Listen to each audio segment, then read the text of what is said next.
ताज्या बातम्यांसाठी पाहत रहा तीचा सागर न्यूज। शरद पवारांचे 8 खासदार मोदींना भेटताच फडणवीसांचं मोठं वक्तव्य। शरद पवार यांच्या राष्ट्रवादी काँग्रेसच्या 8 खासदारांनी सोमवारी सकाळी पीएम मोदी यांची भेट घेतली। त्यामुळे राजकीय वर्तुळात चांगली चर्चा रंगली। राज्याच्या राजकारणात सध्या वेगवान घडामोडी घडत आहेत। उद्धव ठाकरे यांची साथ सोडून गेलेल्या 6 खासदारांनी पीएम नरेंद्र मोदी यांची भेट घेतली। त्यामुळे राज्यात दोन्ही शिवसेनेकडून एकमेकांवर टीका केली जात असल्याने वातावरण चांगलंच तापलं आहे।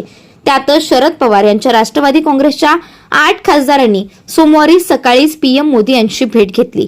त्यामुळे राजकीय वर्तुळात चांगली चर्चा रंगली असताना या भेटीबाबत सीएम देवेंद्र फडणवीस यांनी मोठे विधान केले। पंतप्रधान नरेंद्र मोदी यांनी शरद पवार यांच्या राष्ट्रवादी काँग्रेसच्या 8 खासदारांनी सोमवारी भेट घेतली। या भेटीबाबत नागपुरातील प्रसार माध्यमांशी संवाद साधताना मुख्यमंत्री देवेंद्र फडणवीस यांनी प्रतिक्रिया दिली। पंतप्रधान हे कोणत्याही एका पक्षाचे नसून संपूर्ण देशाचे असतात।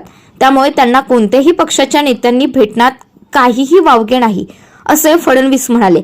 पंतप्रधान हे देशाचे असतात, ते कोणत्याही पक्षाचे नसतात।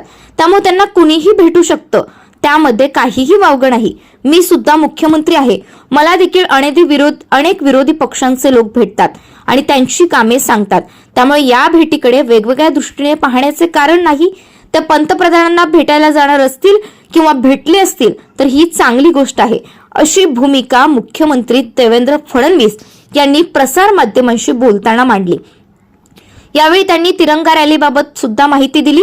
संपूर्ण महाराष्ट्रामध्ये तिरंगा रॅली होत आहे, देशभरात ही तिरंगा रॅली होत आहे।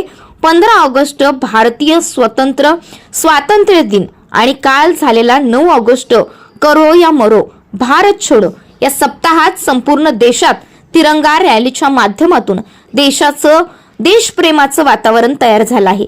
या दृष्टीने या रॅली काढण्यात आलेल्या आहेत, असंही सीएम फडणवीस म्हणाले। राज्यात ठिकठिकाणी तिरंगा रॅली काढण्यात येत आहेत।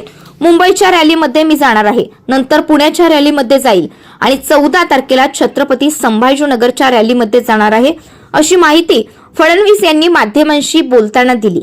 नागपुरातील नव्या भूसंपादनाच्या मुद्द्यावरही फडणवीस यांनी आपली भूमिका मांडली। अशाच नवनवीन घडामोडी जाणून घेण्यासाठी पाहत रहा तीचा जागर न्यूज।